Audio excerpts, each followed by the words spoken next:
మీకును మీ కుటుంబాలకును యేసుక్రీస్తు నామములో శుభములు వందనాలు తెలియజేస్తున్నాను. ప్రియమైన దేవుని వారలారా, దేవుని వాక్య వెలుగులో మన జీవితాల్లో మార్చుకునే గడియ వచ్చినది. అందుకే మీ మధ్యకు రావలసి వచ్చినది. వదంతులు వ్యాప్తి చేయకు, సత్యాన్ని ప్రకటించడానికి త్వరపడు.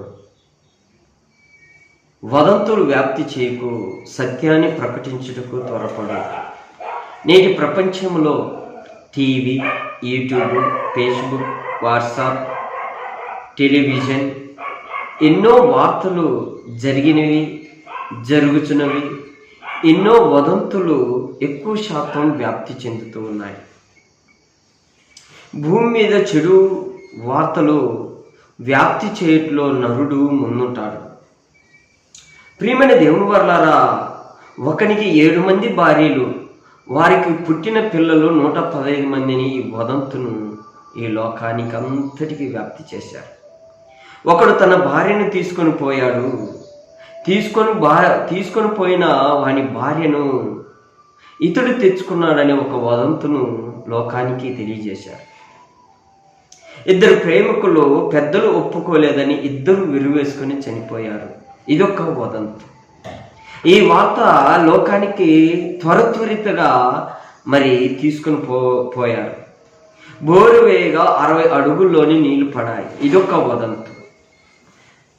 ఒక వ్యక్తికి గడ్డలు కరిగిపోయాయి. ఇదొక వదంతు. అక్కడికి పోగానే పిల్లలు పుట్టారు. ఇదొక వదంతు. వినినవి, చూడనివి, మాట్లాడనివి, తాకనివి గొప్పగా ఈ లోకానికి చెప్పేవారుగా ఉన్నారు. వినినవి, చూచినవి, మాట్లాడినవి, తాకినవి లోకానికి చెప్తే వింటుందా? ఒకసారి గమనించండి.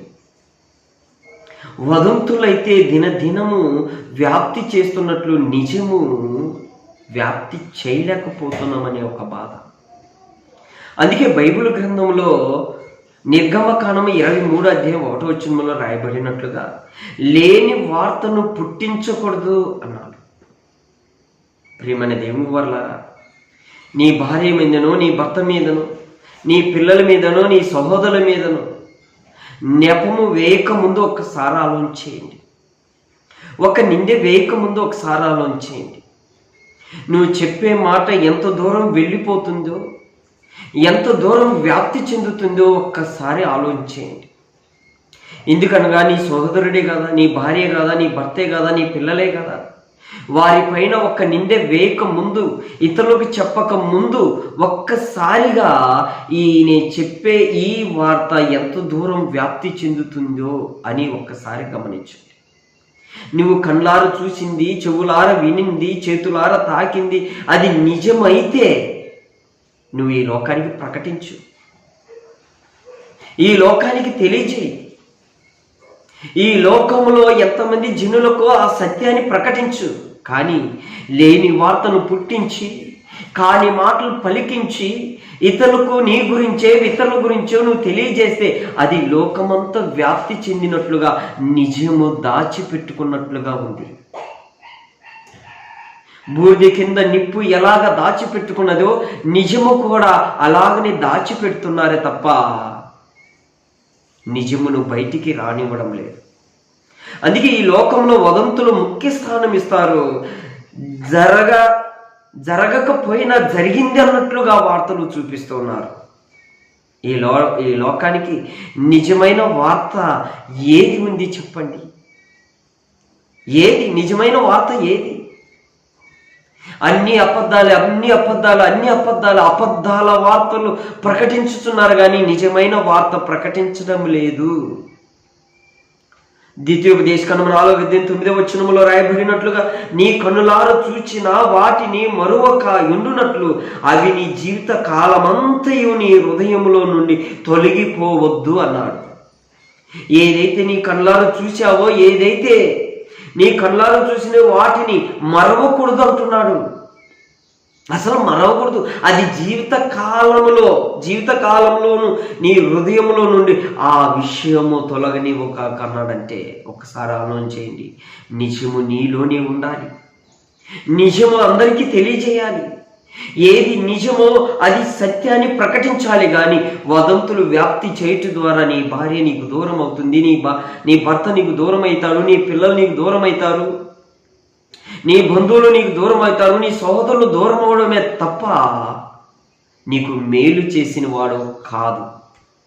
అందుకే ఏది నిజం అంటే బైబిల్ గ్రంథంలో అనేక విషయాలు రాయబడినను కొన్ని విషయాలు మీ ముందు ఉంచాలని కోరుకుంటున్నాడు. ఏది నిజమేది? అపోస్తల కార్యం 8:35 ఫిలిప్పు గారు నిజమును చెప్పడానికి సిద్ధపడాడు. ఏంటంటే యేసుక్రీస్తు గురించి సువార్త ప్రకటించాడు. ఏంటయ్యా యేసుక్రీస్తు నిజమా, యేసుక్రీస్తు సత్యం అన్నప్పుడు ఫిలిప్పు గారికి ఏమర్థమైందంటే ఈయనే సత్యం, ఈయనే నిజము, ఈయన గురించి ఖచ్చితంగా వ్యాప్తి చేయాలి, ఈయన గురించి ప్రకటించాలని కోరుకున్నాడు. ప్రేమని దేవుని వర్లారా, అక్కడ కూడా అపోస్తల కార్యం 15:7 కూడా ఆరంభందు అన్యజనులలో నానాట సువార్త వాక్యం విని విశ్వసించులాగడ మీలో వాక్యం విని విశ్వసించులాగడ మీలో నన్ను దేవుడు ఏర్పరచుకొనినా మీకు తెలియను అన్నాడు. ప్రియమని దేవుని వర్లారా, సహోదరులారని మరి అపోస్తలుడైన పౌలు గారు ఎలాగ ప్రకటన చేస్తున్నాడో, ఆరంభమందు అన్యజనులు నా నోట సువార్త వాక్యం విన్నారు అంటే ఆయన నోట ఏమి వినాలని చెప్పాలనుకుంటున్నాడంటే ఇదిగో క్రీస్తు గురించిన వార్త చెప్పి విశ్వాసంలోనికి నడిపించాలి. ఇదండి నిజం. యేసుక్రీస్తు భూమి మీదకి రావడం నిజం, ఆయన కనక గర్భవతి కుమారుని కనడం నిజం, ఆయన 30 సంవత్సరాలు సువార్త పరిచర్యలు రావడం నిజం, ఆయన మానవ జాతి కోసం ఆయనే దేవుడని నిరూపించడానికి ఎన్నో అద్భుతాల ఆశ్చర్య కార్యములు జరిగించడం నిజం, ఆయన సమాధి చేయబడడం నిజం, ఆయన సెలవు వేయడం నిజం, 3 మేకల మీద వేలాడబడడం నిజం, సమాధి చేయబడిన తర్వాత కూడా 3వ రోజు లేయడం నిజం, ఆయన పరలోకంకి ఎక్కిపోవడం నిజం, ఆయన తిరిగి రానయ్యున్నాడు, ఇది నిజం. ఈ వార్తను లోకానికి ప్రకటించిన నాడే నిజము సత్యము బయటికి వస్తుంది. లేని వార్తలు ఎందుకు పుట్టిస్తారు? నిజమైన దేవుని గురించి, నిజమైన సత్యం గురించి, మానవాళి కోసం ప్రాణం పెట్టిన యేసయ్య గురించి, మానవాళిని మార్చాలి, మానవాళిని సత్యమందు నడిపించాలి, మానవానికి నిత్య జీవం ఇవ్వాలని కోరుకొని యేసుక్రీస్తు వారు ఆయన చేసిన త్యాగాన్ని గుర్తు చేసుకొని ఆ నిజాన్ని లోకానికి ప్రకటించాలండి. వదంతులు వ్యాప్తి చేయకు. యేసుక్రీస్తు గురించి, సత్యం గురించి, నిజం గురించి ఈ లోకానికి ప్రకటించినాడే నిజమైన క్రీస్తు పిల్లలుగా, దేవుని కుమారులుగా, కుమార్తెలుగా మీరు అంగీకరింపబడతారు. ప్రేమని దేవుని వారలారా, 1 పేతురు 1:25 అంటాడు, మీకు ప్రకటించబడిన సువార్త ఈ వాక్యమే అన్నాడు. వాక్యమైన యేసుక్రీస్తు. ఆ యేసుక్రీస్తు ప్రకటించబడాలి. నీ ఇంటిలోనా, నీ వీధిలోనా, నీ గ్రామంలోనా, పట్టణంలోనా, ప్రపంచంలోనా, ఎక్కడైనా, ఏ ప్రాంతమైన, ఏ చోటైనా ఇదిగో ఈ వార్తను తీసుకొని పోండి, దేవుడు మిమ్మల్ని దీవిస్తాడు. దేవుడు ఒక మాట అన్నాడు, సర్వలోకానికి వెళ్ళి సర్వ సృష్టికి సువార్త ప్రకటించమన్న దేవుని మాటలు విన్న నీవు ఈ సత్యాన్ని ఈ లోకానికి ప్రకటించడంలో ఎవ్వరు కూడా వెనుక వేయకూడదని ప్రభుపేట మనవి చేస్తూ దేవుడు తన వాక్యం దీవించును గాక. ఆమేన్.